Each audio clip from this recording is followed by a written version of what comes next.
काफी समय पहले की बात है। डिंगोला नाम का एक सरदार था। वह कबीली जाति का था। जहाँ पर वह रहता था वहाँ की मिट्टी अब बंजर हो चुकी थी।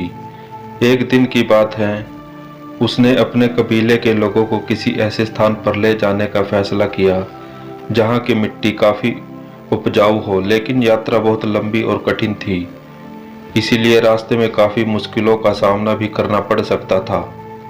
डिंगोला ने कहा, जितने भी बूढ़े लोग हैं उन्हें यहीं इस स्थान पर छोड़ दिया जाए।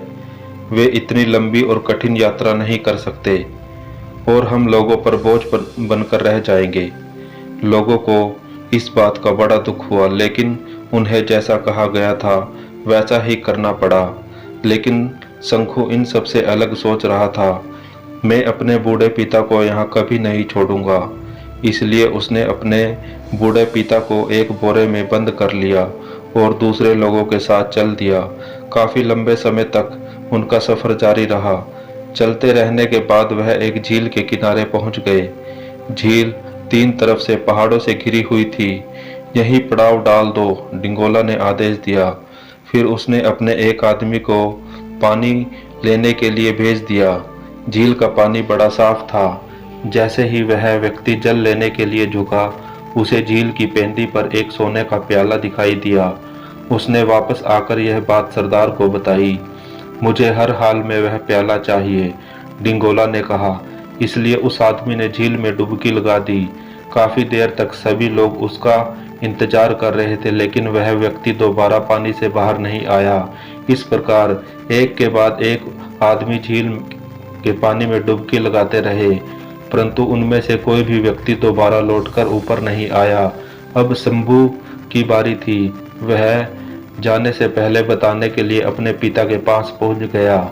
रुक जाओ शंखू, उसके पिता ने कहा। सुनहरा प्याला झील की पेंदी में नहीं बल्कि पहाड़ की चोटी पर है। झील में जो दिखाई देता है वह उस प्याले का प्रतिबिंब है।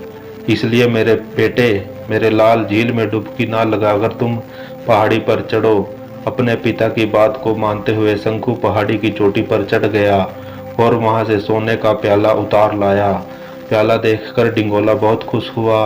उसने उसकी प्रशंसा करते हुए कहा, तुम कितने बहादुर हो जो इस प्याले को हासिल करके हम तक ले आए। लेकिन यह प्याला तुम्हें मिला कैसे? सरदार, प्याला पहाड़ के ऊपर था, झील के अंदर नहीं, शंखू ने बताया।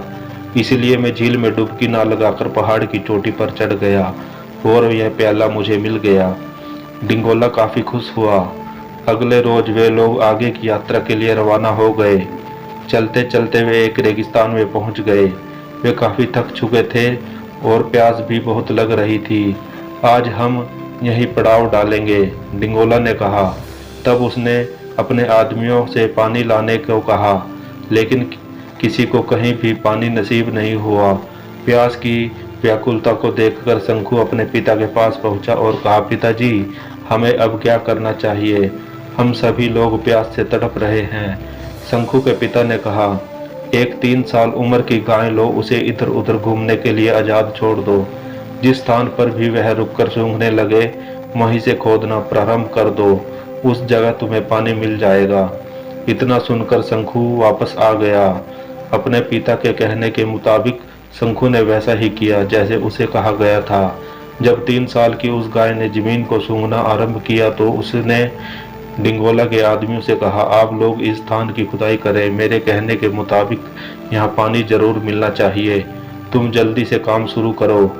जैसे उन सैनिकों ने वहां से खोदना शुरू किया, उस स्थान पर कुछ ही देर में ठंडे व स्वस्थ पानी की एक धार फूट निकली। यह देखकर डिंगोला की प्रसन्नता का ठिकाना ही ना रहा। वह खुशी से उछल पड़ा। क्या तुम बता सकते हो शंखू कि तुम्हें यहाँ पानी होने का कैसे पता चला? उसने पूछा। सरदार, यह तो किस्मत की बात है, मैंने तो सिर्फ अंदाजा ही लगाया था, शंखू ने कहा। डिंगोला भी इस बात के लिए बहुत खुश था। उसने एक बार फिर शंखू को अपने पास बुलाया और कहा, शंखू, हम तुमसे बहुत खुश हैं। सचमुच तुम काफी होशियार लड़के हो। शंखू ने उत्तर दिया, सरदार, होशियार मैं नहीं हूँ बल्कि मेरे पिताजी होशियार हैं। तुम्हारे पिताजी? डिंगोला ने आश्चर्य से कहा। तुम्हारे पिताजी यहाँ कहाँ से आ गए?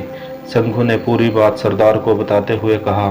सरदार, मैं यह बात सहन नहीं कर सकता था कि मेरे पिताजी बुढ़ापे में मुझसे कहीं छूट जाए, इसलिए मैं उन्हें अपने साथ यहाँ ले आया। मेरे पिताजी ने मुझे हर बार बताया कि मुझे क्या करना है। डिंगोला उसकी बात सुनकर कुछ देर के लिए खामोश हो गया और फिर उसके पिता को बुलवा लिया। पिताजी, मुझे बड़ा अफसोस है, उसने कहा। मेरी सोच एकदम गलत थी। बूढ़े आदमी बोझ नहीं होते, वे तो अच्छे और बड़े अक्लमंद होते हैं। हमें उनका प्यार और नेक सलाह की हर वक्त ज़रूरत होती है। आप मुझे माफ़ कर दें। फिर उसने अपने कुछ जांबाज सैनिकों को उन बूढ़े लोगों को लाने के लिए भेज दिया जिन्हें उन्होंने पीछे छोड़ दिया था, और भविष्य में उन्हें भरपूर प्यार व सम्मान देने लगे। इस कहानी से क्या सीख मिलती है? यही कि हमें हमेशा अपने बड़ों की बातों को मानना चाहिए और उनका सम्मान करना चाहिए।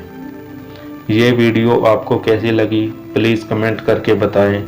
रंबा वॉइस यूट्यूब चैनल को सब्सक्राइब जरूर करें, वीडियो को लाइक करें। धन्यवाद।